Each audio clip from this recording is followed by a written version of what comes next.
Goeiemôre, good morning. Hartlike goeiemôre. Hoe gaan dit met julle dames? Heerlike naweek gehad? Ja. Heerlik.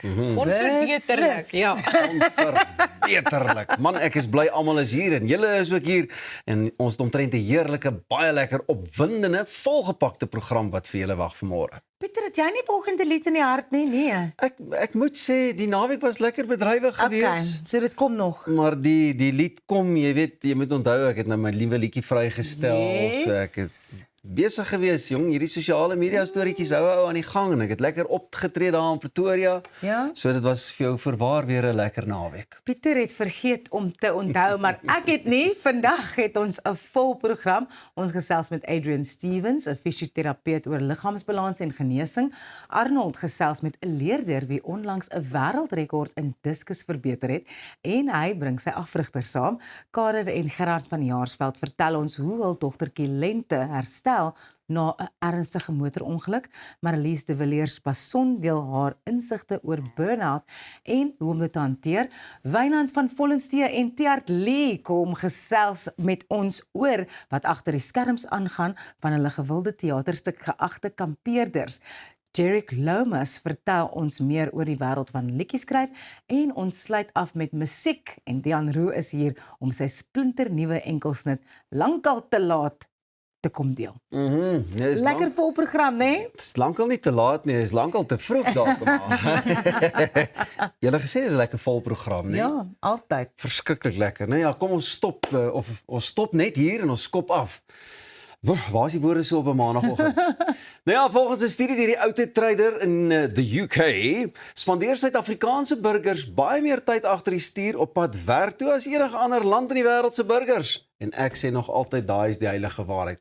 Met 'n gemiddeld van meer as hierdie ene, luister na hom, 10 dae per jaar wat jy agter jou stuurwiel sit op pad en terug van die werk af. Ja, interessant genoeg sê 72% van die Suid-Afrikaners dat hulle dit egter baie geniet en vind dit selfs ontspannend. Al is verkeer en ander bestuurders steeds van die grootste frustrasies. True that. My mom always used to say, you don't drive for yourself, you drive for other people. En dit is die reine waarheid. Dit is, jy moet regtig net seker maak dat die manier hoe jy bestuur eintlik, like they call it now defensive driving, dat dit eintlik die mense om jou beter laat bestuur. Of as hulle nie so goed bestuur nie, dat jy jouself nou uit daai situasie uit kan kry. Veral wanneer dit reën ook, het ek al agtergekom, ek weet nie wat dit is nie, maar dit voel vir my asof niemand dink wanneer hulle bestuur nie. Almal is net, ek weet nie wat dit is nie. Ek stem 100% saam Op met jou. Suid-Afrikaanse paaie wanneer dit reën. Veral op Suid-Afrikaanse paai. Maar ek stem saam, my pa het ook altyd gesê, jy moet altyd dink wat die ou langs jou, voor jou, agter jou volgende gaan doen, dat jy voorbereid is. Maar ja, ek weet nie of ek dit as ontspannend sou geniet nie. Daar's my niks so frustrerend soos 'n rit op, as jy weet, jy's 20 minute weg, maar skielik word dit 'n uur en 'n half. Nee, wag nou. Ek dink daar is 'n geheim. Solank jy net na die regte musiek luister, dan is die pad nie so lank nie. Dan is die pad, kan die pad nogal korter wees. Okay, of 'n lekker potgooi geselsie of so iets.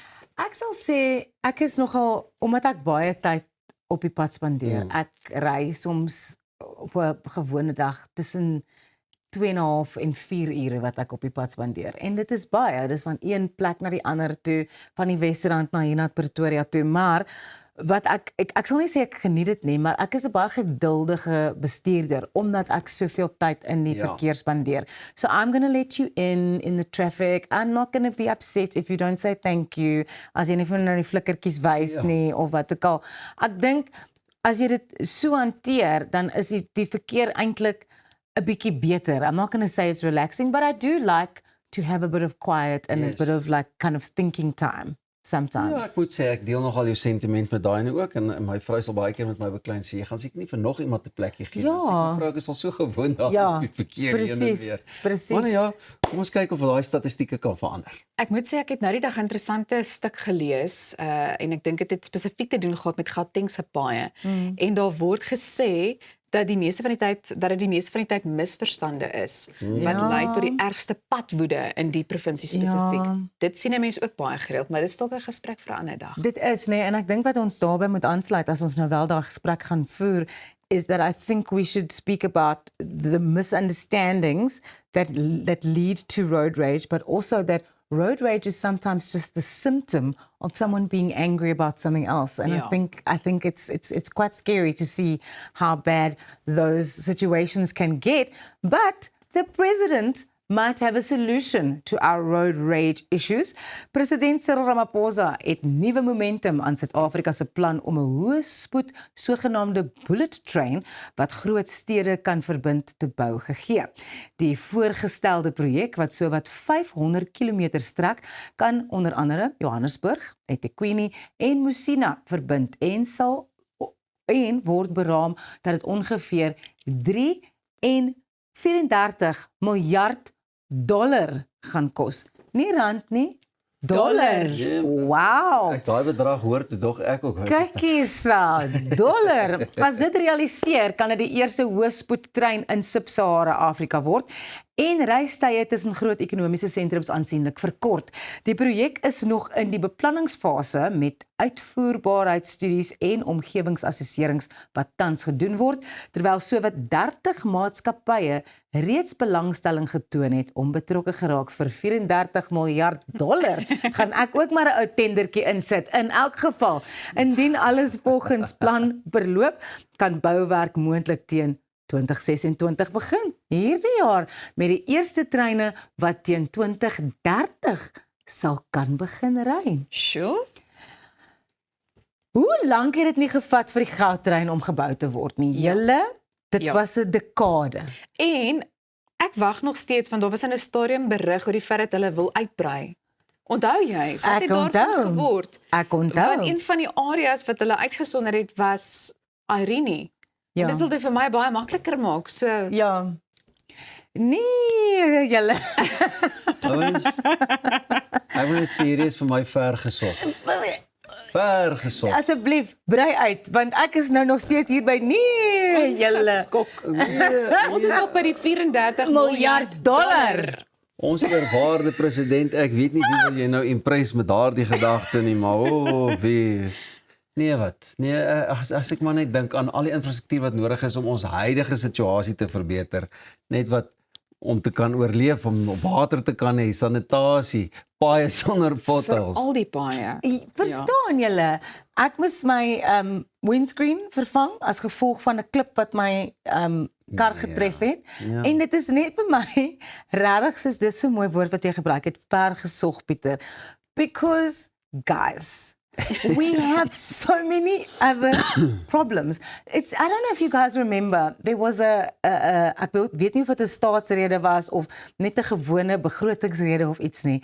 And there was all this talk about creating smart cities. Ja. Smart cities are going to be the future of South Africa, and we just need to gear ourselves up for smart cities and how it's going to be. And I'm just like, guys, come on. Let's keep the cities simple cities that work. That's all I want to say. Nou van 'n smart stad na 'n smart program, bly net waar jy is hier by Goeiemôre, Good Morning, want ons het nog baie om oor te gesels en met julle te deel vanoggend. Welkom.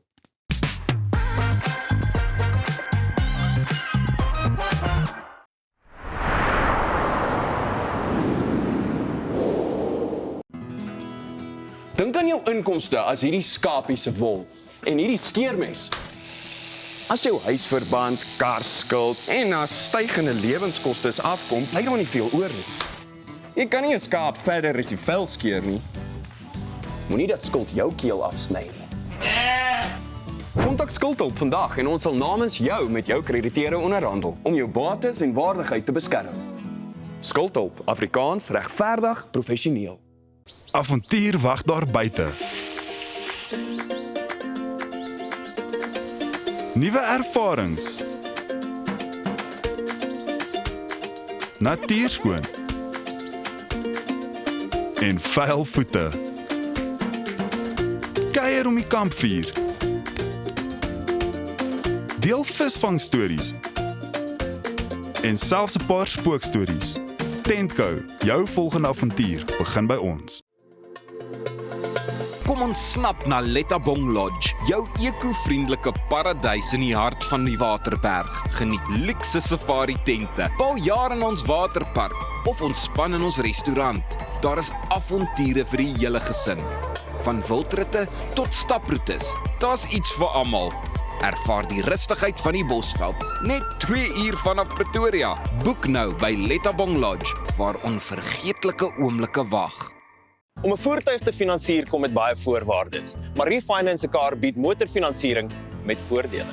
Het jy vasgeteken op 'n hoë rentekoers? Wil jy die terme van jou lening herstruktureer?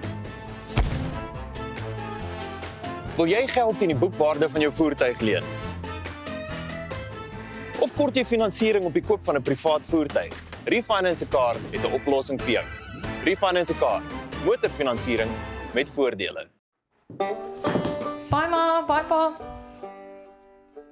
Wat? Jy gaan nie so uit die huis uit nie. Gaan trek vir jou ordentlik aan.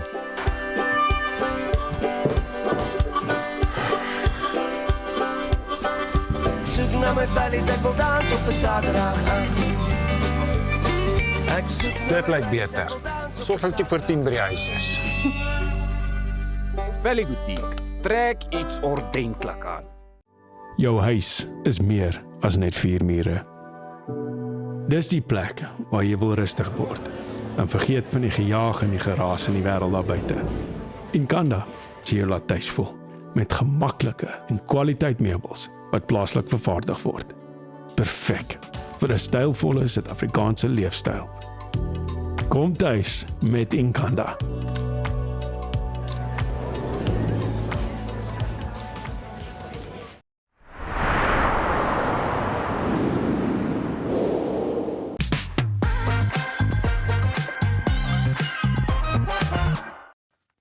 Welkom terug.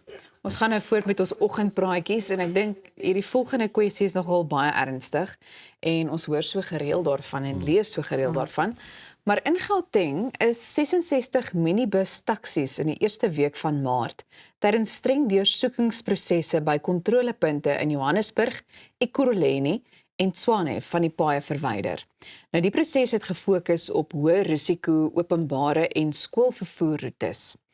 Die Gautengse Vervoer-inspektoraat het saam met die Padverkeersbestuurskorporasie die voertuie deursoek en bevind dat baie van die minibusse nie aan verkeersveiligheidsvereistes voldoen nie. Weereens eintlik maar skokkend, ook nie, maar ek dink net 'n mens hoor so gereeld daarvan en 'n mens sien gereeld dat dit tot ernstige botsings ook lei. Maar die effekte het onder meer foutiewe remme, verslete bande, ligte wat nie werk nie en gekraakte voorruite ingesluit. Verder is 95 private voertuie van die pad verwyder. 289 taksibestuurders sonder geldige bestuurderslisensies gevind, as ook 139 minibusse sonder geldige lisensies gevind. 'n Lid van die uitvoerende raad vir paaie en vervoer, Kedibone Dialet-Labella, het die goeie werk van die wetstoepassers verwelkom, maar sê sy is teleurgesteld dat sommige bestuurders steeds die reëls oortree. Sy sê die provinsie gaan aanhou om voertuie te ondersoek, om seker te maak dat die paaie veilig is en dat bestuurders die verkeerswette volg. Hoor. So ons hoor gereeld van hierdie stories soos wat ek sê, jy weet vir al die minibus taksies wat geskit word en deursoek word en ek dink net, dit is vir my baie sleg dat daar soveel mense op die pad is wat nie 'n geldige bestuurslisensie het nie.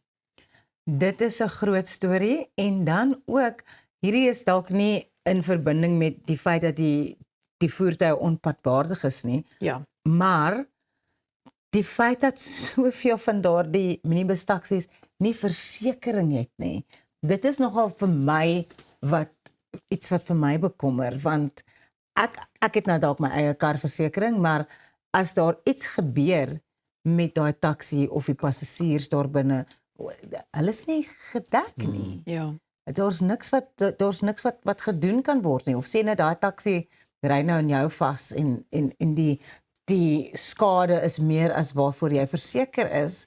There's no third party, there's no comprehensive, there's nothing.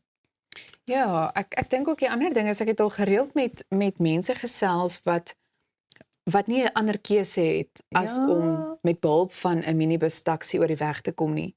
En almal is dit eens dat hulle werklik net so in angs, jy weet, op die pad is, want die bestuurders ry of bestuur eenvoudig net soos wat hulle wil. So 'n geldige of 'n nie geldige bestuurderslisensie is een ding, maar om dan nou nog onverantwoordelik te bestuur ook. Ek wonder hoe gaan dit in daai taxi, want ek meen as jy mos saam met iemand ry wat onverskillig begin bestuur en goeders, dan you let them know. Ja. So sit daai mense nou maar net doodstil en hoop vir die beste, want ek dink as hulle iets sê, dan word hulle seker either maar net afgejak of stop klim uit. Yeah, get out. You can go and find another way of mode of transport. I think also people don't have a choice that like you were saying, Elsa, the taxi is the only mode of transportation. But I think also the taxi drivers work for someone and they have targets that need to be met. They have a certain amount of money that they have to get in every day on a given trip. So for them to stop just where they want to stop, it's fine because I'm going to pick up a customer or a passenger that is going to help me get a little bit closer to that target. The drivers are not making those targets. It's the taxi bosses. And I mean, the money needs to be made. So if I must stop in the middle or if I must drive on the yellow line because it's going to get me to my destination quicker, then that's what I'm going to do. Dis die een ding, interessant genoeg was ongelisensieerde voertuie, ongelisensieerde bestuurders en dan ook voertuie wat net eintlik onpadwaardig is vir al die defekte en goeters. Maar ek wil amper sê, jy weet, dit is my sleg met minibus taksies want hulle vervoer baie passasiers en 'n hele paar keer per dag.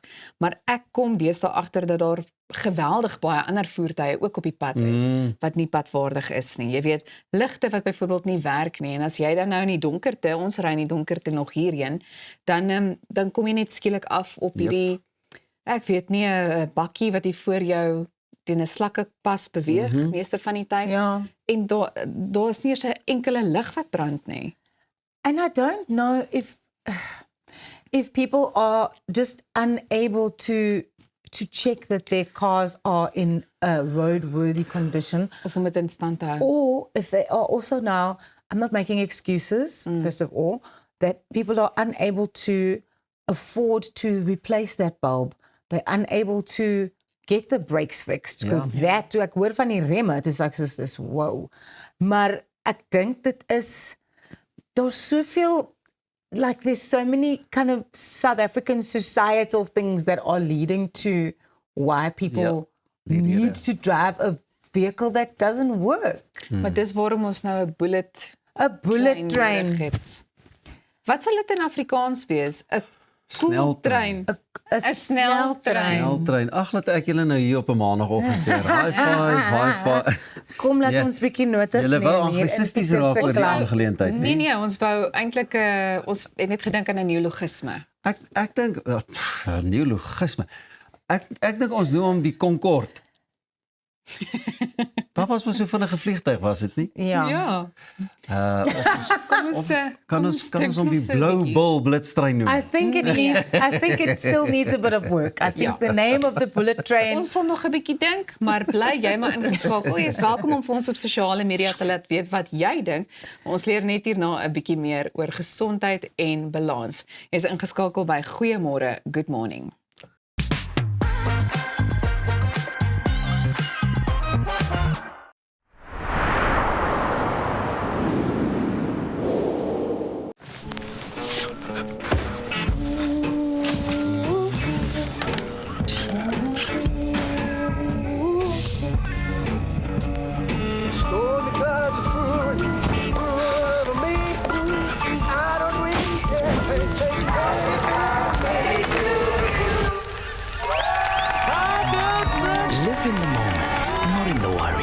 Comprehensive cover for true peace of mind. Santam, this is freedom.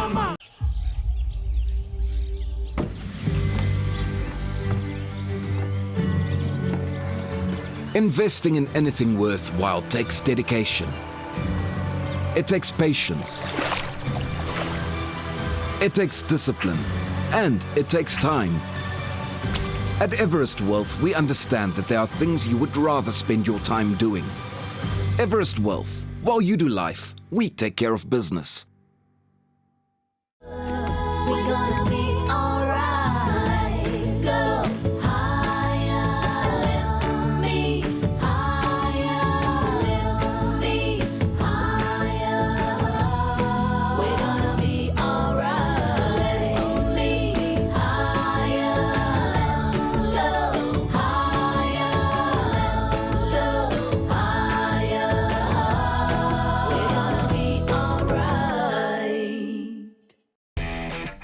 So the missus told me to get my ducks in a row and start doing some work around the house. So I'm here at my local paint trade. Hey Tiny, how's the kids?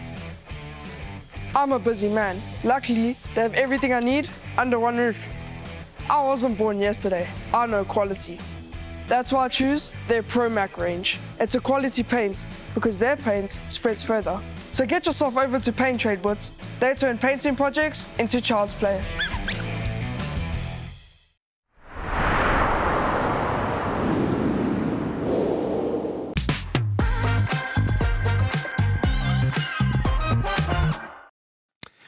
Today we're talking about fascinating approach to healing and body balance. Joining us in the studio is Adrian Stevens, a physiotherapist and kinesiologist from My Physios. Adrian has been in practice since the mid-1990s and he has developed his own method called the START technique. That's correct. Yeah. The START techniques. So you often say, cure the cause, not the complaints. That's correct. What exactly do you mean by that? So START came about as a bit of a tongue-in-cheek.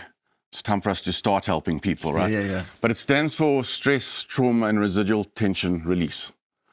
We this amazing innate being that God created. And it's made up of something called neurofascia, which is like that, that white stuff in the piece of biltong you don't want to get, okay? And that communicates and responds. 30 years ago, we used to throw it in the bin when we dissected the body. We now know it's the biggest sensory organ in the body. And it's responding to physical, emotional, nutritional, and other stresses that we don't even know about. And it's that response that affects our biomechanics, and those biomechanics are revealed when we do an exercise or an activity. So we think the injury is from going for a run, but it's the run that revealed the injury. It wasn't the run that caused the injury. Yeah. So the whole system is aimed at looking at how do we take the body out of this fight or flight, the stress and trauma that we all live in because of this crazy world that we're in. And there's obviously means to do that and ways to Absolutely. get around that. And I believe if we keep it simple, it's from spirit. If it's complicated, it's from ego. So it's actually a very simple process where we look through the neurological reflexes, the neurofascial reflexes, that are all there in us, and release them. That way the body's in a better place, and because only the body can heal itself. So listen, your work looks at several aspects of the health, like you've mentioned, the structural, the biochemical, the psychological, and the energetic parts. Correct. So why is it important to consider all these factors?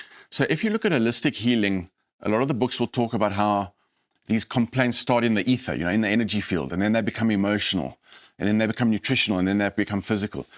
But the reality is, if we're looking at you as a whole, they all happen at the same time. True. So you can't separate them. So that's why we work on this neurofascial system, because that's this innate communication that's happening in the body all the time. So if you work on that, you actually work on all of those factors. You can't just have a pulled hamstring from running. There's other emotional stuff going on. There's digestive stuff going on. It's all connected. So it's not just about running in, lying on the bed or the table as we speak, No. getting the physio sorted. And it's almost like your injury is the oil light flashing on your car, right? Yeah. We want to go and treat the oil light, but the oil light's not the problem. We've got to go look at why is the oil leaking? Why did the problem happen? So how exactly does this STAR technique work? So we use something called kinesiology, which is a fancy word for muscle testing. Reflex muscle testing, not strength testing. So we believe that your body has this innate wisdom and it knows more about itself than any of us know about it.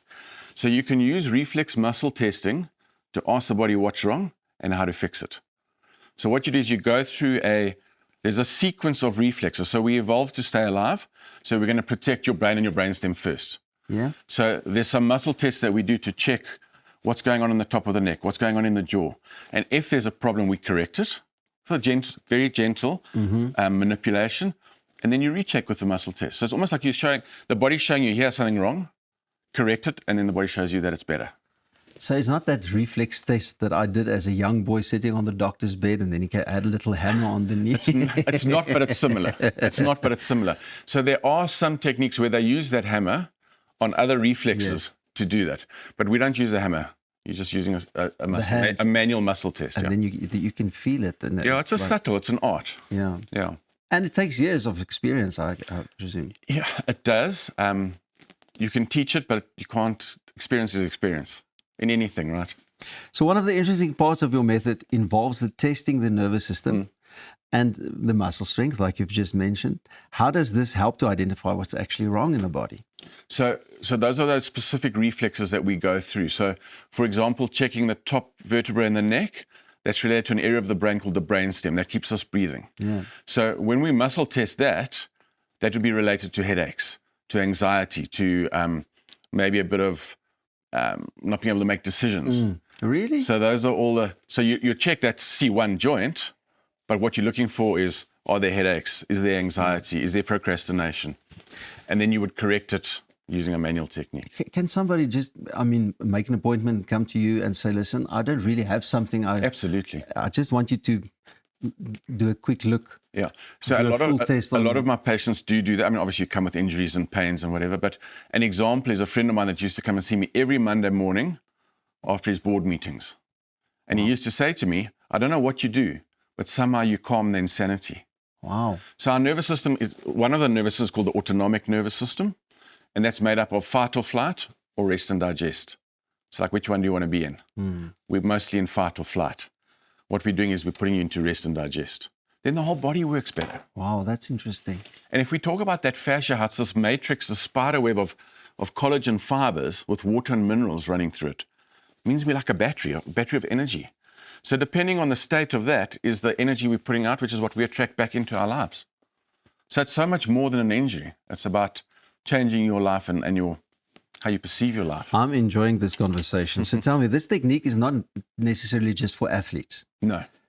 Anybody can do it, like you've just mentioned and said after a board. It's for stress. Yeah. In various, so an athlete's stress might be running 100 kilometers a week. But a businessman's stress might be sitting at his desk for 100 hours a week. So it's really about the cause is stress, physical, emotional, nutritional. So does this relate to, acupuncture or something that people also use to stress release? Our Western medicine used to poo-poo acupuncture, like show us where are these meridians. Yeah. And it's only in the last kind of decade or so that we've been able to look at this fascia and realize there's this water and minerals that runs through, so it conducts electricity. Yeah. But within that fascia are tighter and looser chains that run from your feet to your head and to your hands. And guess what? They run in a similar pattern to where the ancient meridians were. Wow. So now we're starting to go, hang on, maybe there is something more to it. Adrian, this is very interesting. Thank you so much for popping in, and I'm sure we're going to have a chat again in the near future about this. Thank you. Otherwise, how people can get in contact with you, just MyPhysios. MyPhysios.coza or adrianstevens.bookham.com. Man, en jy gaan nie verkeerd gaan nie. Ek voel ek moet ook 'n bietjie 'n draai daar gemaak. Dalk met die voorgestelde bullet train aan Adrian toe ry. Nou dat ons balans teruggekry het, is ons reg vir sport en Arnold is gereed met lekker sportnuus op hierdie maandagooggend.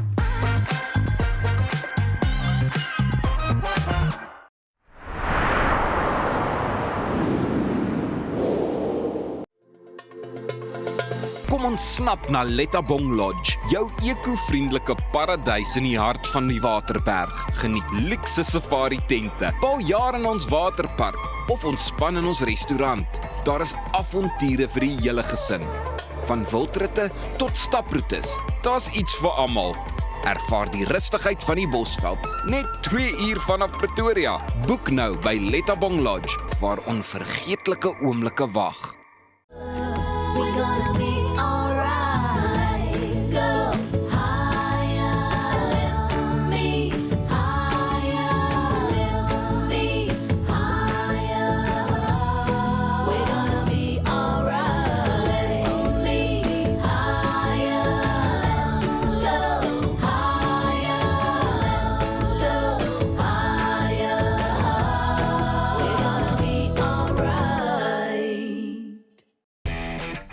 So the missus told me to get my ducks in a row and start doing some work around the house. So I'm here at my local paint trade. Hey Tiny, how's the kids? I'm a busy man. Luckily, they have everything I need under one roof. I wasn't born yesterday. I know quality. That's why I choose their ProMac range. It's a quality paint because their paint spreads further. So get yourself over to Paint Trade Boots. They turn painting projects into child's play. At ProCare, we bring compassionate care right to your home. With tailor-made care packages ranging from 8, 12, 24 hours to full living services, we ensure that your comfort, dignity and well-being are always our priority. Whether you need short-term assistance or round-the-clock support, trust ProCare for reliable professional care that fits your individual needs perfectly. ProCare, where care feels like home.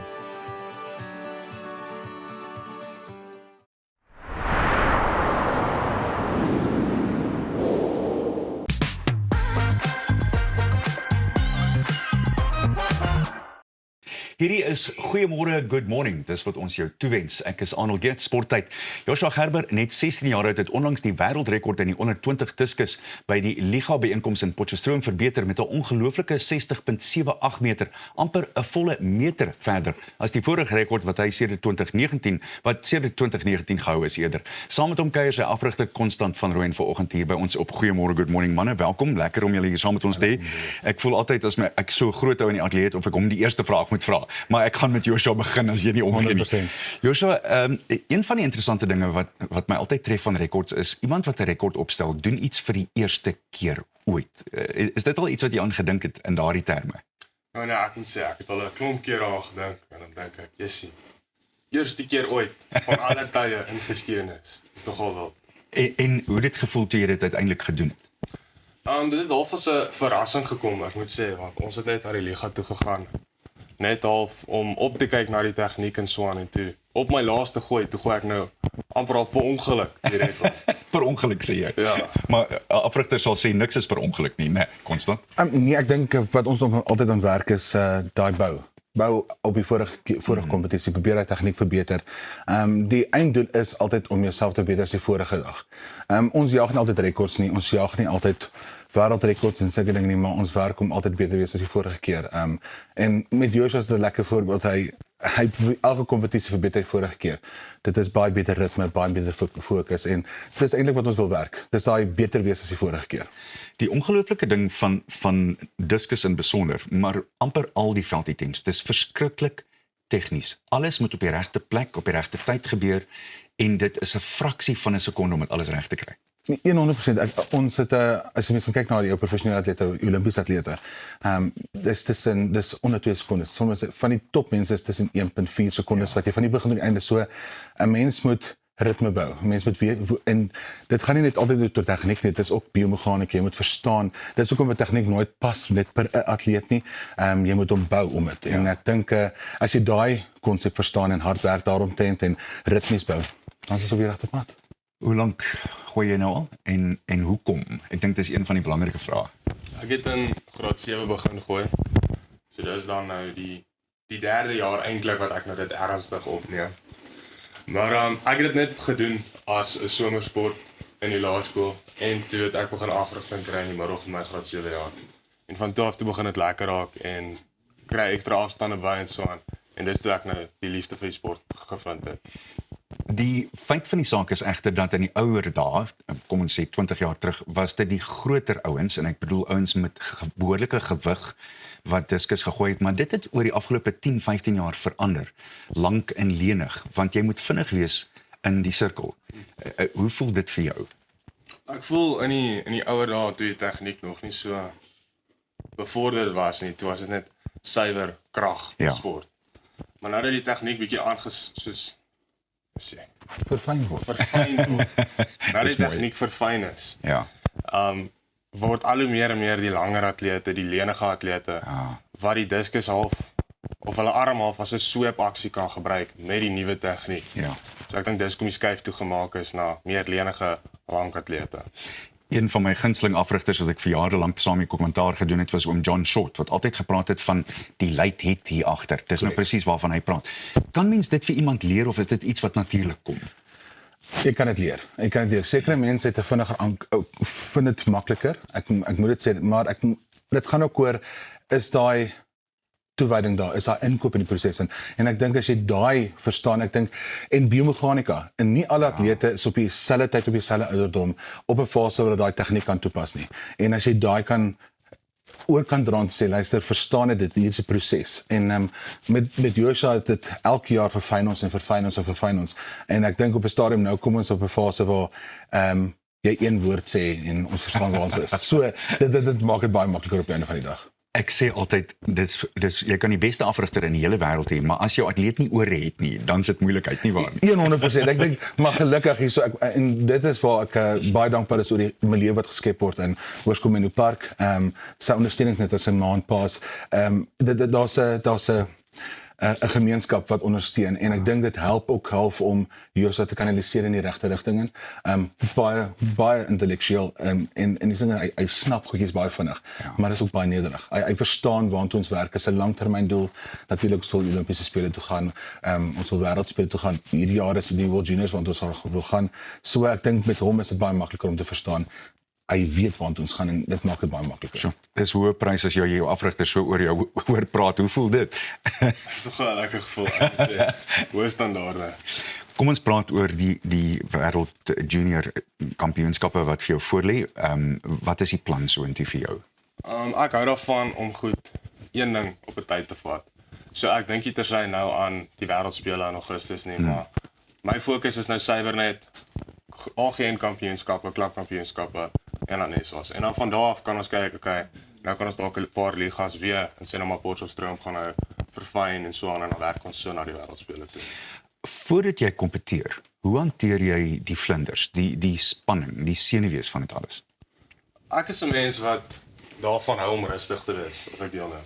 Ek kan dit sien. Ek weet baie mense hou daarvan om verskriklik stil te raak in hulle eie kop in te kom, of dis dalk die verkeerde woord, maar net vreeslik stil te raak aan een kant te gaan sit. Maar ek persoonlik sal liewer 'n gesprek wil opvoer, grappies wil maak, rustig wees en dan van daar af kan ek deelneem en sê, kan jy ek's nou rustig, ek gaan nou lekker gooi, ek gaan nou lekker deelneem. Ek dink ek moet met jou kom praat hoor.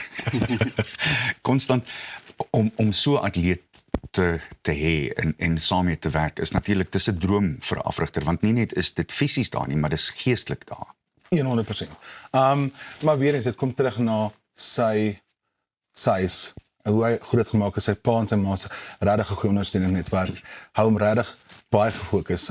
En ek moet sê, wanneer Joshua by die oefening kom, dit is in die begin ons groet lekker, ons maak grappies, hy het sy eie ons opwarmroetine en wanneer ons in die ring klim, is dit absolute kenmerkende laserfokus. En so ons weet dit moet gemaklik wees in oefening, maar ons weet ook waartoe ons werk. So ek dink dit is 'n droom en ek is elke dag dankbaar. Ek dink Lia Magtig het my gesê met 'n baie goeie atleet en ek hoop nog vir 'n baie lang tyd vorentoe. Uitstekend. Alles van die beste, sterkte. Dit is vir my so lekker om jong atlete in Suid-Afrika te sien, want ek dink ons het meer talent as wat ons besef. Dit is so goed dat dit ontgin word. Sterkte vir die kampioenskappe, natuurlik plaaslik en dan natuurlik SA's oor 'n paar weke van nou af. Albei van julle, baie dankie vir julle tyd. Dis ongelukkig altyd vir sport, maar bly waar jy is. Ons is net hierna weer terug om te gesels oor 'n klein dogtertjie met 'n groot persoonlikheid en baie moed.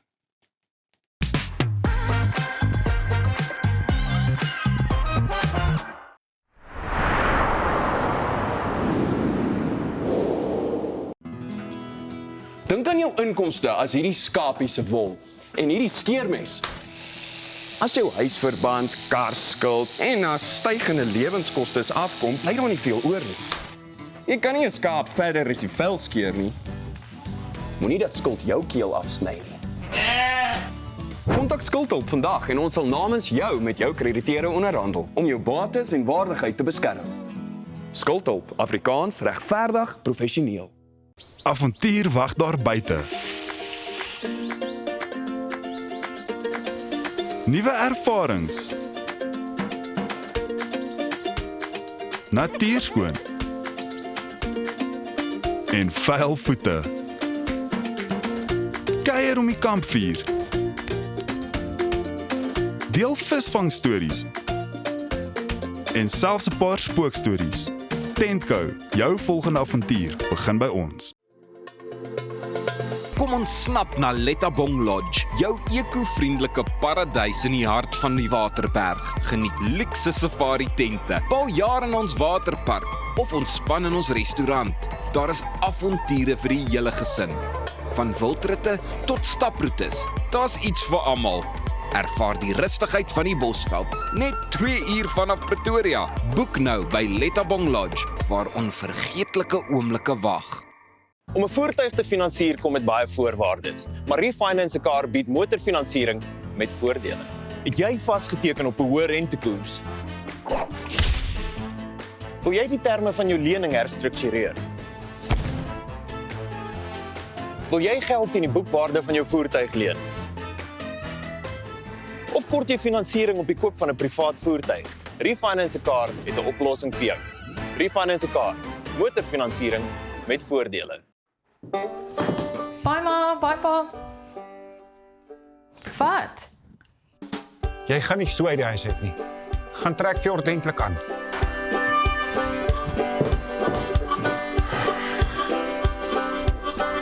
Soek na my vellies, ek wil dans op 'n Saterdag aan. Ek soek Dit lyk beter. Sorg dat jy voor 10 by die huis is. Valley Boutique. Trek iets ordentlik aan. Jou huis is meer as net 4 mure. Dis die plek waar jy wil rustig word en vergeet van die gejaag en die geraas in die wêreld daar buite. Inkanda sê jy laat tuis voel met gemaklike en kwaliteit meubels wat plaaslik vervaardig word. Perfek vir 'n stylvolle Suid-Afrikaanse leefstyl. Kom tuis met Inkanda.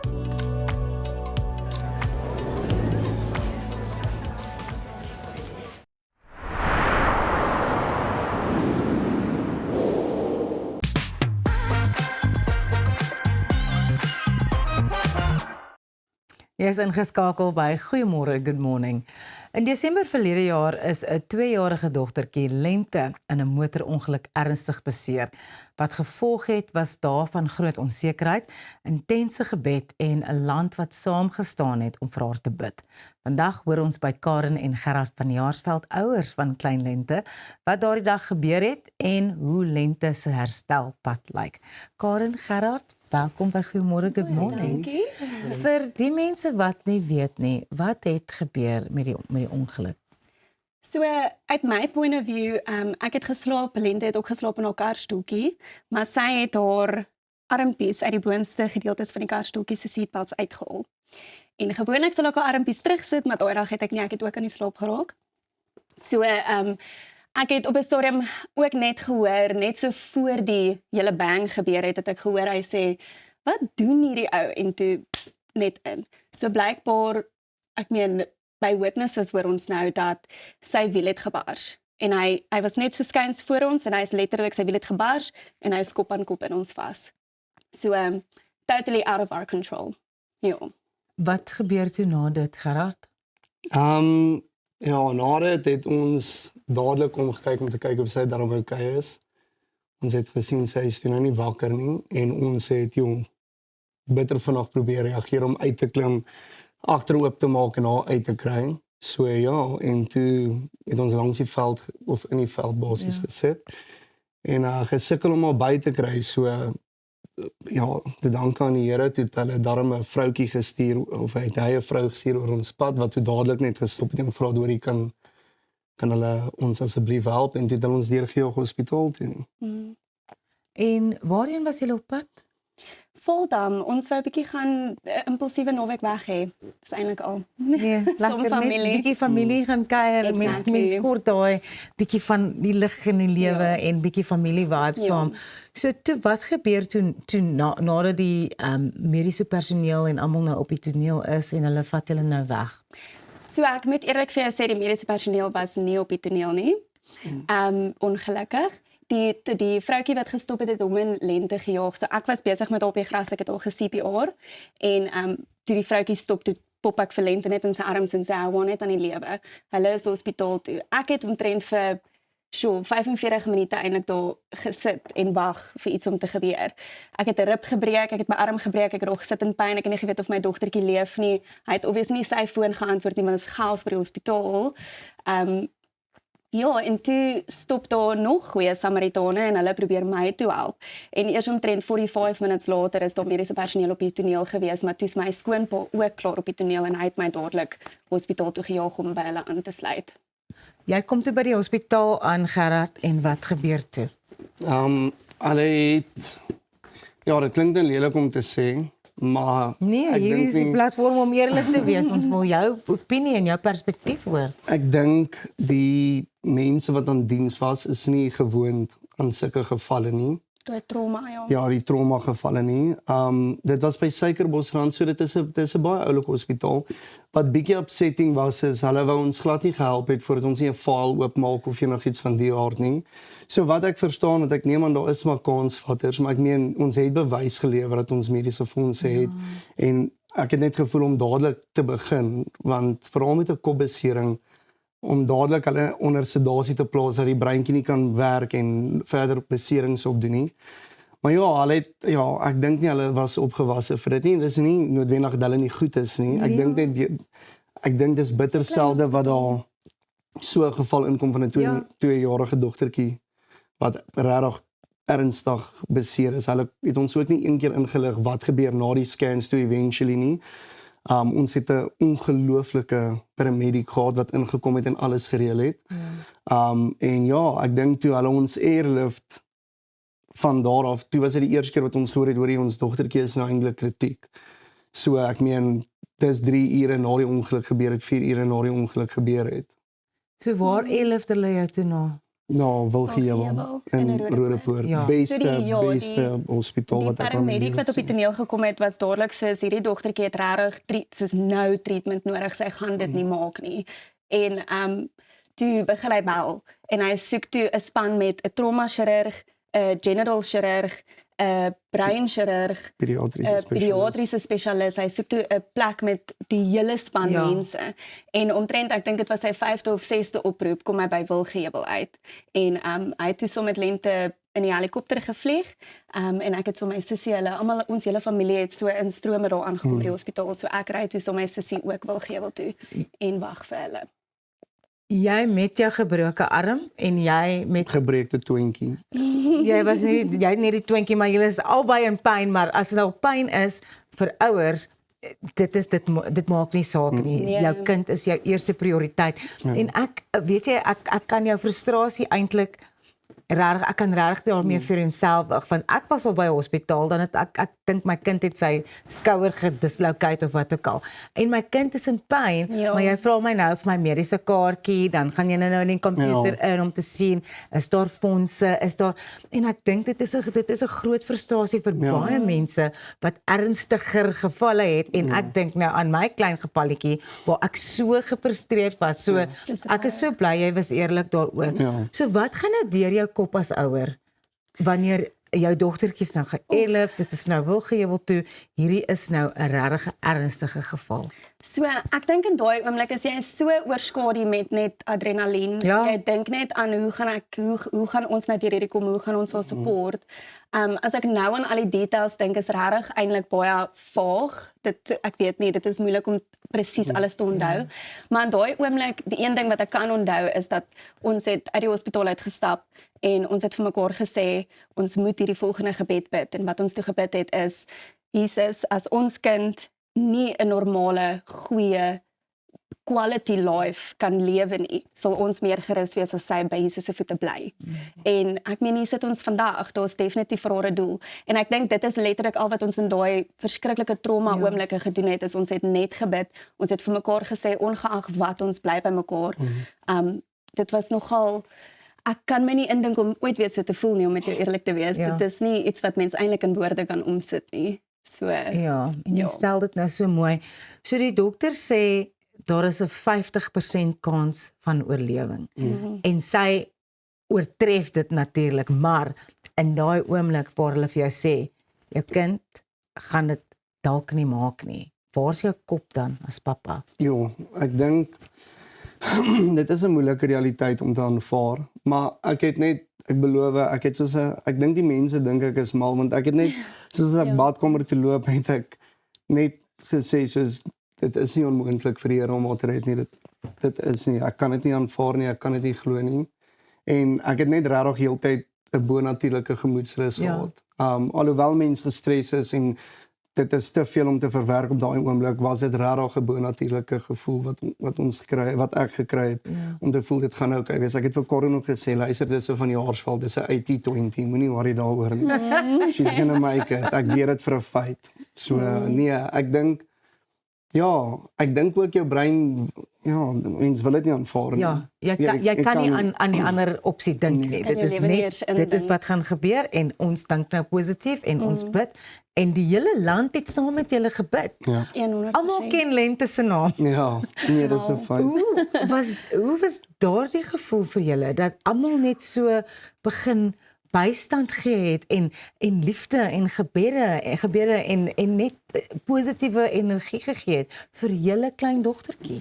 Dit was, vir my was dit, ek het met die hele ongelukstorie en alles, jy verloor nogal jou faith in humanity en dan sien jy hier begin mense jou gebedsgroep join en mense share op Facebook en daar's oral net lente en dan dink jy, maar wat, mense is nie so bad nie, you know, en om vir mense om so in geloof saam te staan, was vir my rarig, ek meen is 2025, nie baie mense staan in geloof saam nie, kom ons wees eerlik.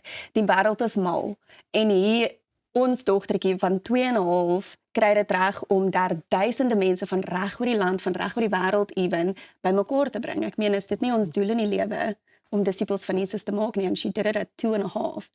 Insane.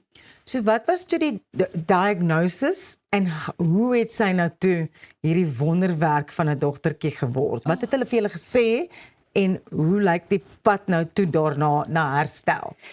So, haar diagnosis is 'n diffuse traumatic brain injury, wat beteken die hele breintjie het seer gekry. Haar slag was aan die linkerkant, maar dit was so hard dat haar breintjie geskit het. Aan die regterkant het ek nou gesê linkerkant. Slag was aan die regterkant, maar haar hele breintjie het geskit na die linkerkant toe ook. So dis heeltemal versprei. Hulle het wel vir ons gesê dit gaan 'n baie lang pad na herstel wees, maar ek dink ons besef nou eers hoe lank daai pad eintlik is, want jy dink, nee man, oor 2 weke word sy wakker uit die koma uit en sy sê, hallo mamma, wat het gebeur? En dis nie die realiteit natuurlik nie. So, hulle het ons gewaarsku dat ons regtig nog al 'n redelike tyd in ICU gaan spandeer, wat toe nou 26 dae geraak het, en dat ons van daar af oorgeplaas gaan word na 'n rehabilitasiehospitaal, waar ons nou 50 dae eintlik spandeer het. En dit is terapie sessies. Ja. Oeps. Dit is 'n ton medisyne. Dit is oefen, probeer emosies reguleer. Sy moet alles van vooraf leer en ons probeer hom net support in elke stap van dit. So, hoe, net om mee af te sluit, want ek kan nog vir julle 'n halfuur met julle praat, maar hoe gaan dit nou met Lente? Ja, ongelooflik.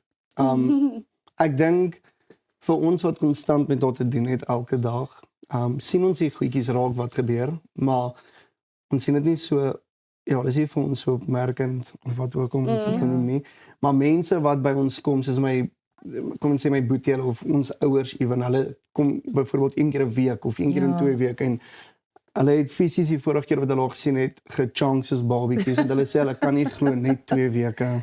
Maak so groot. Sy is 'n wonderwerk en julle is pragtig. Wonderlike ouers. Wonderwerke kan gebeur. Ons is nou terug.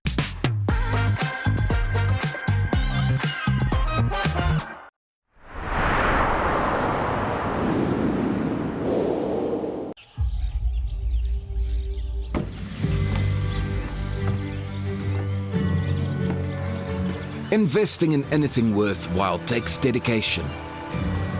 It takes patience. It takes discipline, and it takes time. At Everest Wealth, we understand that there are things you would rather spend your time doing. Everest Wealth, while you do life, we take care of business.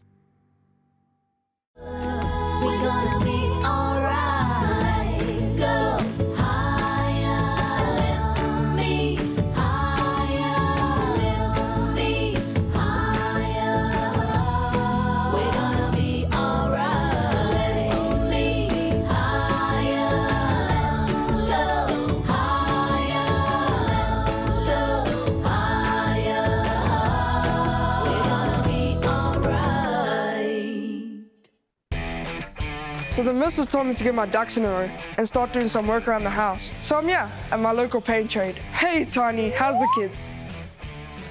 I'm a busy man. Luckily, they have everything I need under one roof. I wasn't born yesterday. I know quality. That's why I choose their ProMac range. It's a quality paint because their paint spreads further. So get yourself over to Paint Trade Woods. They turn painting projects into child's play.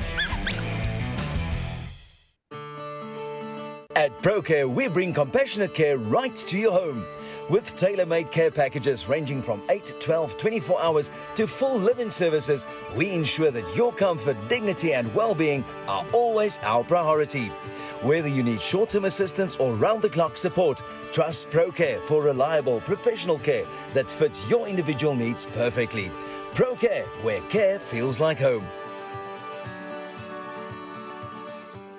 Now is the time to build. With a partner who is brave, committed, and hungry to help you. Who thinks boldly and differently, leads with understanding, guided by a team of exceptional minds, displays the highest technical excellence, for whom flawless delivery is personal, and acts with total independence. Now is the time to build a lasting relationship with Bravura. To excel, to conquer that new plateau. To live, innovate, and succeed.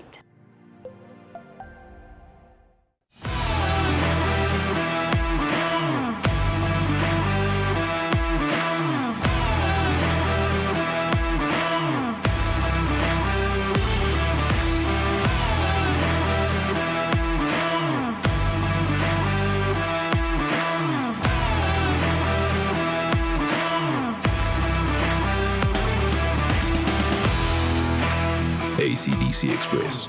Everything electrical.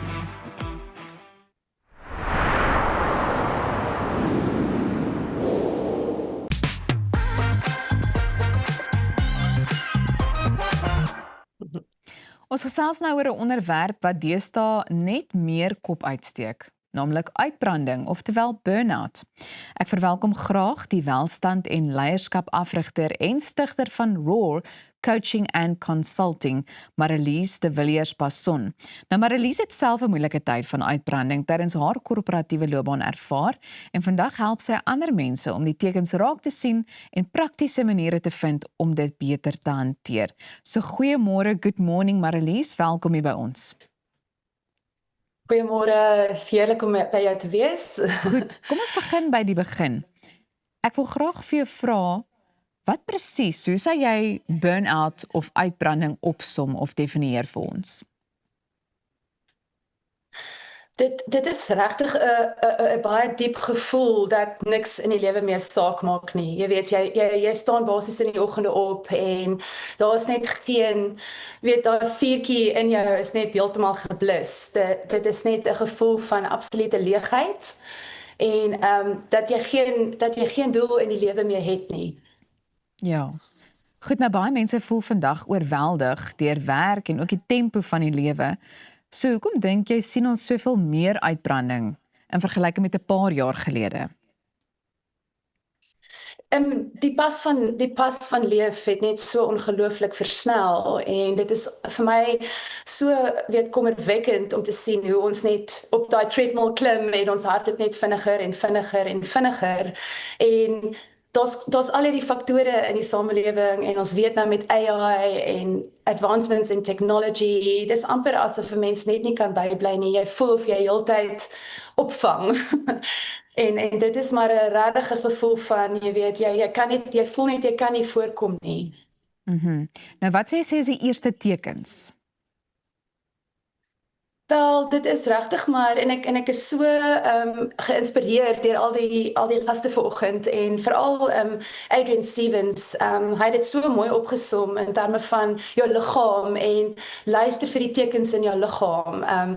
Ek sê altyd, your body give you the whispers. And then if you don't pay attention, those whispers become screams. En dit is maar, die eerste teken is maar daai in jou liggaam, daai seerheid, daai stywe spiere, jy weet, die feit dat jy regtig sukkel om op te staan in die oggend. Daar's so baie faktore, maar dit is maar alles kom maar terug na stres en trauma toe. Ja, en ek dink 'n mens is ook baie meer emosioneel as wat 'n mens veronderstel is om te wees. Maar nou wil ek ook vir jou vra, waar begin 'n mens dan nou om weer daai balans en energie te vind of weer op te spoor wanneer jy reeds uitgebrand voel? My persoonlike storie was maar, jy weet, 16 jaar in 'n korporatiewe omgewing. Ek het in Engeland gewoon vir 18 jaar en dit was daai oomblik wat jy net besef, maar I call it my enough is enough moment, waar jy net eenvoudig moet stop en jy moet net eenvoudig besef, en dis daai bewuswording dat iets moet verander.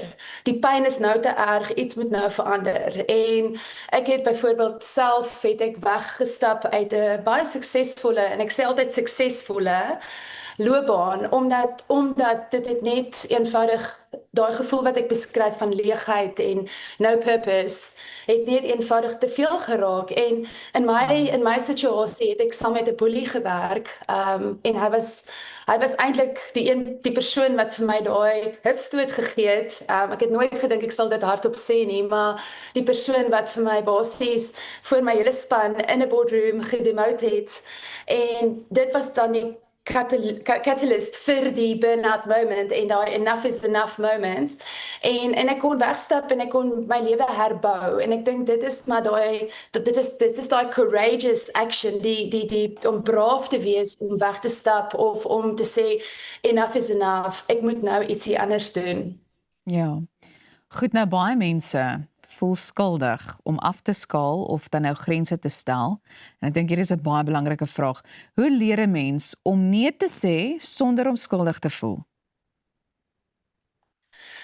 Wel, dit is absoluut oefen en oefen en oefen. Jy gaan die eerste keer wat jy dit doen, gaan dit vir jou verskriklik ongemaklik voel. Ek sê altyd no is a full sentence. Jy weet, jy hoef nie te verduidelik hoekom jy nee sê nie. Ek dink, en dis presies wat jy nou sê, ons voel skuldig. So ons wil heeltyd verduidelik hoekom ons iets nie kan doen nie, hoekom ons nie kan nee sê nie. En 'n baie praktiese oplossing wat ek nou al geleer het, en ons is almal 'n work in progress, jy weet. Ek is ook maar nog op daai journey. Ek sukkel, my man is baie goed om nee te sê. Hy het baie sterk boundaries en hy sal nie overcommit nie. Ek is heeltemal die teenoorgestelde. So dis nogal 'n interessante balans. Maar wat ek basies altyd vir mense sê is, jy weet, jy kan nee sê want jy het die reg om nee te sê en jy hoef nie vir enige iemand enigiets te verduidelik nie. En ek dink daai is 'n baie goeie noot om op af te sluit. Baie dankie vir jou tyd vanoggend. Ons hoop jy het nou 'n paar wenke gevind, maar ons gesels nou weer verder.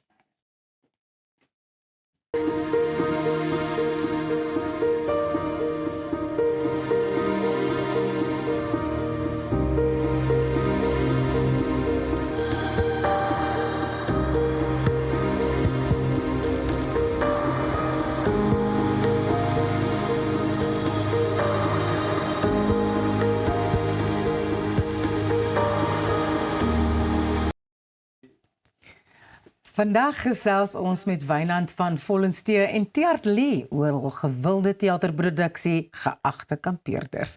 Die stuk was 'n topverkoper by In die Bos Kunstefees 2025 en gaan vanjaar ook gehore laat skater by die Klein Karoo Nasionale Kunstefees. Die storie speel af by die Willewaters kampeerterrein waar dinge vinnig skeefloop wanneer 'n klomp tipiese kampeerkarakters en 'n paar onverwagte situasies bymekaar kom.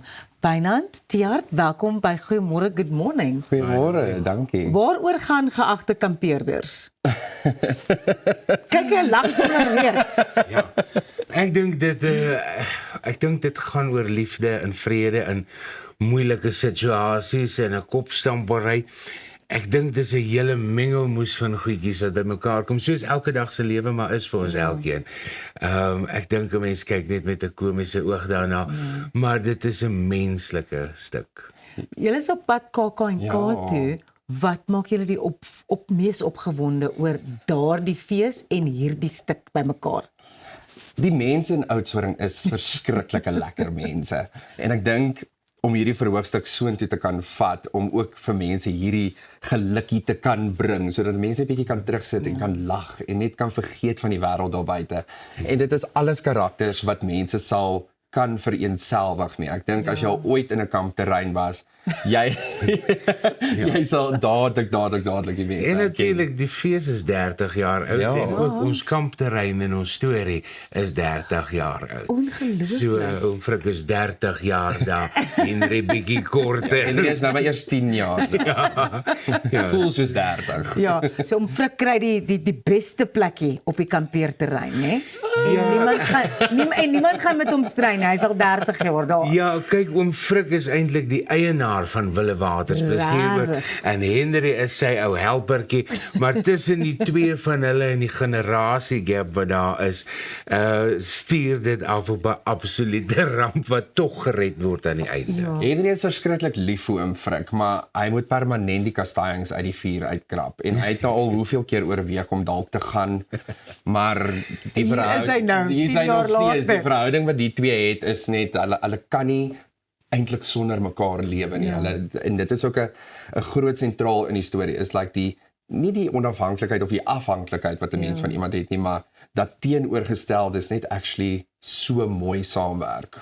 Ek dink jy het dit nou regtig so mooi gestel en jy ook dat dit gaan oor die menslikheid en dit is seker hoekom mense regtig net die stuk wil kom kyk, topverkoper by In die Bos verlede jaar. Dit is daai menslikheid wat mense op 'n verhoog wil sien in 'n komiese manier. Ja. Ek dink deur die jare het ek agtergekom. Ek het altyd gesê toe ek uit universiteit kom, ek wil goed skryf en produce wat ek van hou. Ja. En hierdie werk klap hulle vir jou hande na jy gewerk. So dit is een van die enigste. So dit is vir my lekker om goed te doen wat ek van hou. Maar komedie is soos hulle sê cruel, maar mense wat my stukke ken weet daar's altyd 'n mate van hart daarin en so 'n bietjie iets wat jou wind uitslaan op die einde. Ja. Ek moet sê ek dink dit is wat ek so bewonder van Wynand se werk. Is hy het 'n manier om te skryf wat jou op 'n hoogtepunt vat en jy lag hysteries en die volgende oomblik sit jy in huil. Ja. So jy gaan op hierdie rollercoaster van emosies, maar dit is die hartlikheid in dit. Dit is die egheid van mense wat uitgebeeld word in hierdie karakters. Ja, en dit is mense gaan kyk dit want dit is die lewe en nou sien ek dit uitgebeeld op die verhoog. Ja. Net ons het so 'n minuut oor wat is dit vir julle as akteurs wat hierdie stuk lekker maak om te speel?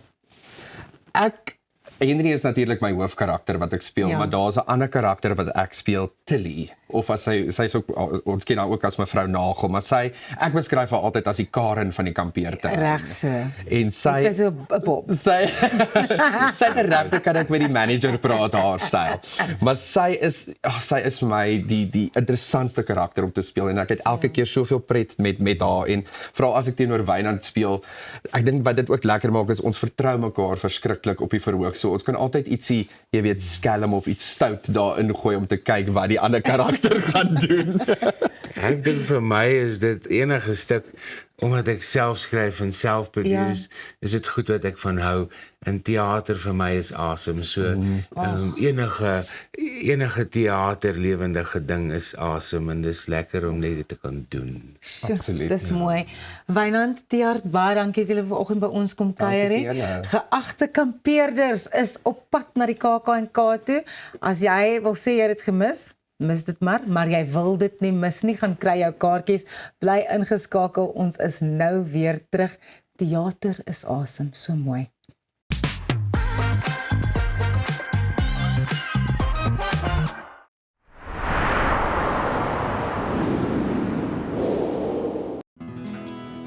Dink aan jou inkomste as hierdie skapie se wol en hierdie skeermes. As jou huisverband, karskuld en as stygende lewenskoste afkom, bly daar nie veel oor nie. Jy kan nie 'n skaap verder as die vel skeer nie. Moenie dat skuld jou keel afsny nie. Kontak Skuldhulp vandag en ons sal namens jou met jou krediteure onderhandel om jou bates en waardigheid te beskerm. Skuldhulp, Afrikaans, regverdig, professioneel. Avontuur wag daar buite. Nuwe ervarings. Natuurskoon. En vuil voete. Kuier om die kampvuur. Deel visvangstories. En selfs 'n paar spookstories. Tentco, jou volgende avontuur begin by ons. Kom ons snap na Lettabong Lodge, jou eco-vriendelike paradys in die hart van die Waterberg. Geniet luukse safari tente, bou jaar in ons waterpark of ontspan in ons restaurant. Daar is avonture vir die hele gesin. Van wildritte tot staproetes, daar's iets vir almal. Ervaar die rustigheid van die Bosveld, net 2 uur vanaf Pretoria. Boek nou by Lettabong Lodge, waar onvergeetlike oomblikke wag. Om 'n voertuig te finansier kom met baie voorwaardes, maar Refinance 'n Car bied motorfinansiering met voordele. Het jy vasgeteken op 'n hoë rentekoers? Wil jy die terme van jou lening herstruktureer? Wil jy geld teen die boekwaarde van jou voertuig leen? Of kort jy finansiering op die koop van 'n privaat voertuig? Refinance 'n Car het 'n oplossing vir jou. Refinance 'n Car, motorfinansiering met voordele. Bye ma, bye pa. Wat? Jy gaan nie so uit die huis uit nie. Gaan trek vir ordentlik aan.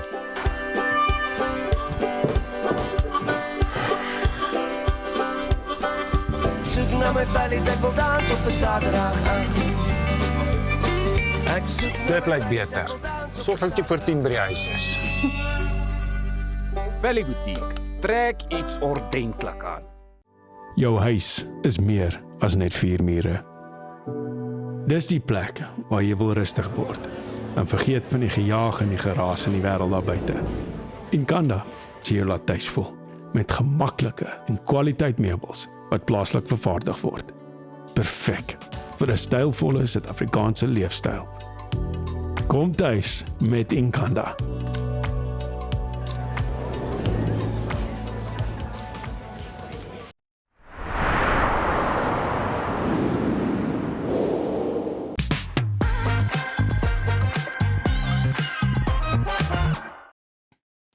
Jerry Lomas, liedjieskrywer en ook bestuurder by Koleski Artists, werk agter die skerms saam met sommige van die grootste name in Afrikaanse musiek. Hy speel 'n groot rol in hoe baie van ons gunsteling liedjies tot lewe kom. En ons gesels vandag oor die wêreld van 'n liedjieskrywer en vind ook uit hoe 'n liedjie ontstaan, hoe samewerking werk en wat dit regtig verg om 'n treffer te skep. So hartlik welkom hier by ons, Jerry. Baie dankie, lekker om hier te wees. Goed, nou vertel net vir ons so 'n bietjie van hoe jou pad as 'n liedjieskrywer begin het. Dit is eintlik baie interessant. Ek het eers in die industrie ingekom met acting. Ja. En toe van daar af aan die musiek inbeweeg toe ek redelik jonk was. Ek dink ek was so 18 gewees toe ek my eerste enkelsnit vrygestel het. En so het die droom half verander soos vir die pad gegaan het. En ek het myself terwyl COVID aangegaan het ek besluit ek gaan myself bietjie meer leer oor liedjies skryf en hoe om die produksie of vervaardiging sagte ware te gebruik. En van daar af het ek vir Paulo Azevedo by Koleski Artists konstant geïrriteer met liedjies. En as ek nou terugdink, verstaan ek nie hoekom hy my aanhou entertain het nie, want dit was regtig sleg geweest. Maar hy het seker wel ietsie gesien en van daar af het ek dit meer en meer saam met hulle begin skryf en saam met van die kunstenaars daarso en dit het gelei tot 'n permanente pos by die platemaatskappy wat ek nou tans mee besig is. So hoe sou jy sê word 'n mens dan nou 'n professionele liedjieskrywer? Dis 'n baie moeilike een om te beantwoord. Ek dink die groot een is natuurlik passie. Ja. Ek dink mens moet doen wat jy vir lief is en ek dink as 'n liedjieskrywer moet mens nie precious wees oor dit wat jy skryf nie, omdat ons in 'n klein industrie is, moet mens soms maar doen wat die gehoor wil hoor. So as iemand vir jou sê, luister, gaan meer in hierdie rigting, doen meer daai, dan is dit belangrik om dit in ag te neem en ek dink ultimately is dit om net die tyd in te sit en dit te leer en aan te hou gaan. Want ek dink baie mense omdat dit so 'n interessante bedryf is, ek dink is die regte manier om dit te stel. Ja. Is dit nie vir mense maklik om aan te hou te doen nie. Hulle beweeg in ander rigtings en goed soos dit, so om die deursettingsvermoë te hê om aan te hou en om mense te hê wat jou ondersteun is baie belangrik. Interessant is altyd vir my 'n baie lekker woord om te gebruik. Jy weet, wanneer 'n mens die bedryf moet beskryf, so ek stem heeltemal saam met jou. Maar ek dink baie mense is altyd nuuskierig om vas te stel, jy weet, wat gebeur eerste? Is dit eers die lirieke vir jou persoonlik nou, of is daar eers 'n melodie wanneer jy 'n liedjie skryf? Ek dink die belangrikste gedeelte van 'n liedjie is die sielkunde agter hom. So om 'n goeie konsep te hê, voel ek is baie belangrik, want jy kan 'n great liedjie hê, maar as dit nie praat met die mense daar buite nie, dan maak dit nie regtig saak nie. So ek dink as jy 'n goeie konsep het, dan bou ons hom gewoonlik van daar af. Maar daar's nie regtig 'n formule nie. Ek dink dis baie keer ook net genade dat daar 'n goeie melodie of 'n goeie liriek uitkom. So ja, ek dink sodra daar formules betrokke is, dan begin alles dieselfde klink en ek dink dan stagneer mense. So dis belangrik dat mense dit interessant hou en heeltyd leer. Ek is baie bly jy verwys daarna, want ek bedoel jy het nou al liedjies geskryf vir kunstenaars soos Rian Benadi, Rowan de Tooy, Karlien van Jaarsveld, Emily Moore. Jy het ook nou gesê jy het Christine se liedjie geskryf Plaasdorp toe, wat een van my gunstelinge is. Ag, en dan natuurlik Larika Raag. So ons gaan nou by daai liedjie uitkom, maar verander jou skryfstyl wanneer jy vir verskillende kunstenaars ook skryf. Dit moet tog sekerlik. Ja, ek dink mense moet amper bietjie van 'n verkleermannetjie wees wanneer jy skryf met die kunstenaars, want alles moet pas by wat die kunstenaar wil sê. Ek dink dit is baie belangrik dat 'n kunstenaar, al is dit net met die konsep of met die boodskap wat hulle wil oordra, betrokke moet wees in 'n skryfsessie. Want op die einde van die dag moet hulle die liedjies optree en bemark. En dit moet iets wees waarna hulle glo. So op die einde van die dag moet jy daar sit en sê wat wil jy sê, waaroor wil jy sing, wat se boodskap wil jy oordra, en dan gaan mens al van daai rigting in met wat jy skryf. Nou jy en Marco van Deventer het die AITSA toekenning vir liedjieskrywer van die jaar gewen en dit was juis vir Larika Raag se huis. Ek weet nie eens wat om te sê oor daai liedjie nie. Dit is seker heel bo aan my lys van gunsteling liedjies, maar hoe het daai liedjie ontstaan? Wat was die storie gewees? Want dit is so diep. Ek knip myself nog steeds elke nou en dan om seker te maak dat dit gebeur, want dit is vir my ek noem maar Tannie Larika, sy sê ek mag nie, maar ek kan nie dit nie doen nie. Sy is ongelooflik en die diep spore wat sy al getrap het in die musiekbedryf vir Afrikaans is ongelooflik. So sy het met sy het vir ons sy doen alles so by the book en sy het vir ons 'n lysie gestuur van die boodskap wat sy wil oordra met een van haar songs. En toe gaan sit ek by Marco en toe het hy 'n soortgelyke liedjie klaar gehad in 'n manier en toe het ons hom geshape en hom skep in wat hy nou is en ons het gewoonlik in die musiekbedryf van sê man, okay, ons stel belang in die song en dan dink jy, okay, sure, maar ons gaan dit eers glo as ons dit sien. En met Tannie Larika was dit absoluut fantasties toe ons hoor, okay, hierdie gebeur regtig en ons hoor haar stem op die liedjie. So nee, dit was absoluut 'n eer en krediet aan Marco, hy's 'n ongelooflike skrywer en ek en hy is al ewig saam besig om te skryf en ons ding te doen. En ek dink niemand anders as Tannie Larika sou daai liedjie kon sing nie. Dit sou net nie dieselfde gewees het nie. Goed, so baie mense dink 'n liedjie word vinnig geskryf. Dit is egter nie altyd so nie. So hoe lank neem dit jou gewoonlik? Ek dink dit wissel maar van liedjie tot liedjie. Jy kan sommige dae en soms net dan kom alles net, dit vloei. Jy dis asof dit mense in 'n flow state ingaan. En dan ander kere dan sal jy dalk nou 'n vers skryf, môre die koor en dan sukkel jy vir 'n paar maande om 'n brug te kry of om die struktuur uit te sort. So ek dink, ek weet dit klink nou, dis nou 'n maklike antwoord, maar elke song is maar heeltemal anders. Soms is dit 20 minute, ander kere 'n paar maande. En ek dink 'n mens besef dit nie altyd nie. Jy hoor die persoon dit sing uiteraard, maar jy weet nie altyd wie daai liedjie geskryf het nie. So al wat ek vir jou wil sê is, dankie vir jou bydrae. En mag daar nog talle treffers uit jou pen uitvloei. Baie dankie, dit was lekker om te kom. Dankie dat jy kom kuier het. Goed, nou ja, ons het nou gehoor hoe die liedjieskryfproses werk. So nou is ons gereed vir musiek. Bly ingeskakel daarvoor net hierna. Jy's natuurlik ingeskakel by Goeiemôre, Good Morning. Ons hoop jy kuier nog heerlik saam. Ons is nou weer terug.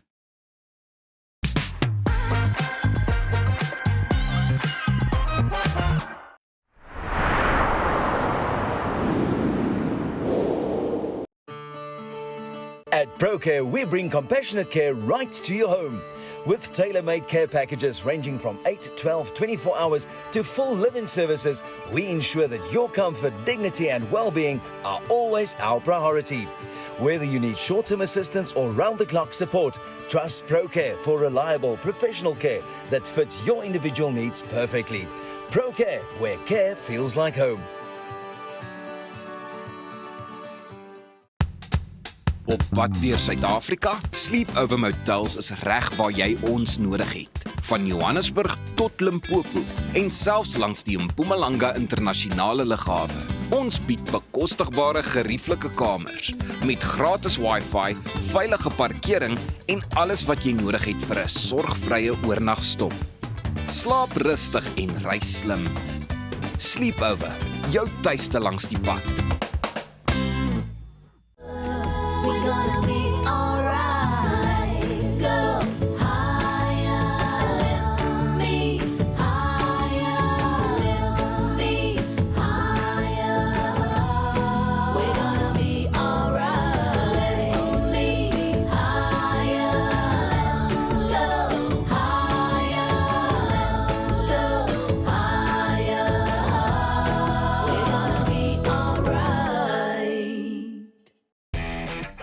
So the missus told me to get my ducks in a row and start doing some work around the house. So I'm here at my local paint trade. Hey Tiny, how's the kids?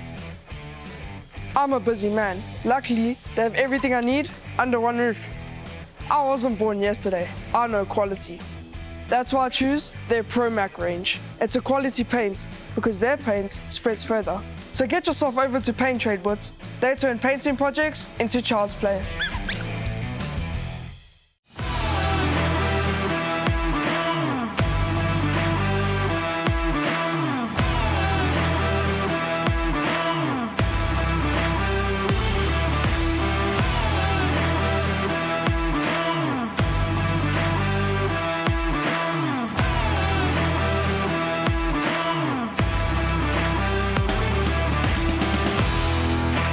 ACDC Express. Everything electrical. Now is the time to build. With a partner who is brave, committed, and hungry to help you. Who thinks boldly and differently, leads with understanding, guided by a team of exceptional minds, displays the highest technical excellence, for whom flawless delivery is personal, and acts with total independence. Now is the time to build a lasting relationship with Bravura. To excel, to conquer that new plateau. To live, innovate, and succeed.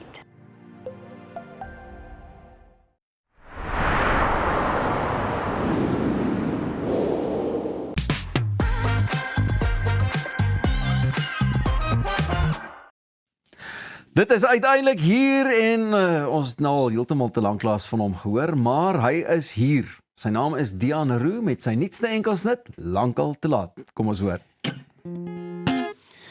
Ons albei se laaste begin lê in spanning en wag. Ons laaste geraamtes is almal finaal uit die kas. Dis lankal te laat om te sê hoe ons voel waar ons staan. So kom ons laat val net ons trots en stop hierdie oorlog vanaand. Ons albei se drome lê lankal versmoor in daai huis. Ek weet jy is ontstel, maar as die vir ons een ding kan wys. Was ons nooit beskore gemaak dat ons baie sou kruis. So lê neer jou wapens en luister, dat ek 'n lied vir jou skryf.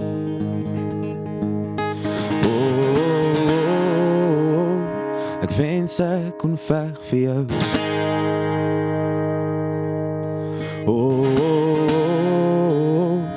Stadig maar seker die liefde weer opbou. Sonder twyfel jou liggaam weer warm maak. Jou laaste keer soen, maar ons weer is lankal te laat. Die goed en die slegheid, die harde geveg van ons twee. Beteken nou niks al wat oorbly is haat in jou oor. Dit sny soos 'n lem voel, hoe bewe my stem as ek vra. Moet jy my vergewe vir alles, of weet ek dis lank al te laat.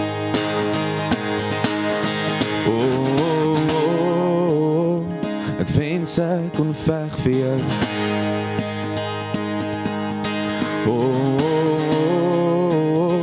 Stadig maar seker die liefde weer opbou. Sonder 'n twyfel jou liggaam weer warm maak.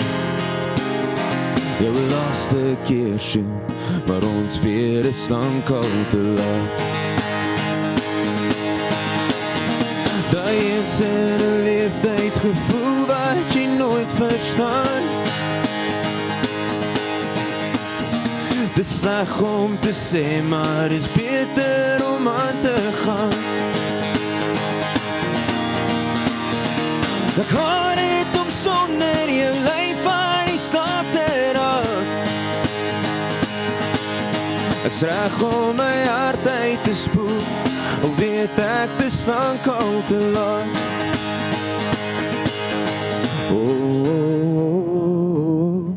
Ek wens ek kon veg vir jou.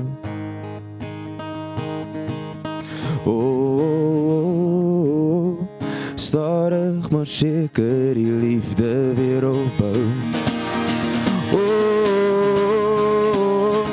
Sonder 'n twyfel jou liggaam weer warm maak. Jou laaste keer sien, maar ons weer is lank al te laat.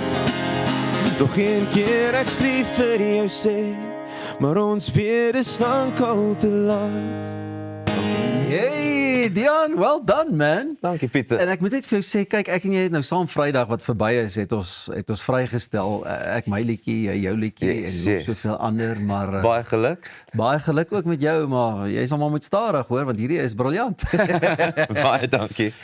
Ek meen daar's soveel inspirasies. Ed Sheeran wat jou geïnspireer het ook om met die pedal in die loops. Ja. Dis maar 'n manier hoe jy jou dinge bou, maar meer belangrik vir my is jou oupa wat jou ook geïnspireer het met veral jou musiekloopbaan. Vertel 'n bietjie. So hy het net soos altyd, hy kon enige instrument gespeel het, groot liefde vir musiek. En ek het nooit regtig belang gestel nie. Het hy dit ooit professioneel gedoen of was hy maar net so by hy het professioneel uiteindelik musiekinstrumente gekoop en verkoop heeltyd. So dit was maar sy ding en hy het alles geleer speel wat hy ingekry het. En ja, toe ek wou geleer gitaar speel, weet ek daar so 6 by my ouma se huis. Nadat hy oorlede is, die vraag waar kan ek een kry? Ja, so dit was nice. Hoor jy jou eerste Afrikaanse enkelsnit, hoe voel dit vir jou? Om die musiek nou so in die Afrikaans te laat blom? Ja, dit voel nou groot soos change. As ek dit kan sê, maar ek so opgewonde. Ek het gesê, ek is excited dat ek dit uiteindelik in my eie taal kan doen en my mense agter my kan kry in plaas van heeltyd die wêreld te probeer soos lok, you know. En jy doen dit op so 'n lekker manier en hierdie liedjie ook. Sulke mooi lyrics en is net dankie. Ek waardeer dit. Jy weet 'n ou klim saam met jou in die liedjie en jy beleef saam met jou daai storie uit. Dankie Pieter. Dis so cool om mee te wees. Dit is baie baie lekker. Waarna kan ons uitsien? Ek meen dis 'n opwindende tyd hierdie. Ja, dis 'n nuwe liedjie wat vrygestel is. Die liedjie het Vrydag uitgekom. Musiekvideo het uitgekom. So dit gaan groot wees en dan ja, baie nuwe Afrikaanse musiek hierdie jaar. Socials doen goed, shows doen lekker. So ja, all good. En jy was juist op pad atleet om nou weer 'n liedjie op te neem of something te doen of iets te gaan bou. Yes, ek was. So nog iets opwindend wat kom, ja. Die talent loop net oor. Dian, dankie dat jy so vinnig weer by ons ingeloer het en ons hom net weer kon bederf met jou unieke talent. So baie dankie. Nou ja, ons het ook 8 dubbelkaartjies om weg te gee per aand vir die Rock My Wêreld wat die einde van die maand 27 en 28 Maart by the Theatre of Marcellus by die Emperor's Palace gaan plaasvind. Met kunstenaars wat insluit Nicholas Lou, Dozy en Pietman Geldenhuys. Op een voog kan jy ook maar weet, oorspronklike liedjies en saamsing treffers is aan die vooraand. Besoek ons webtuiste of ons sosiale media blaaie om in te skryf en hierdie kaartjies te wen. En so kom nog 'n lekker maandagooggend aan 'n einde van my en die res van die span sê ons vir jou totsiens, tot môre. Lekker dag.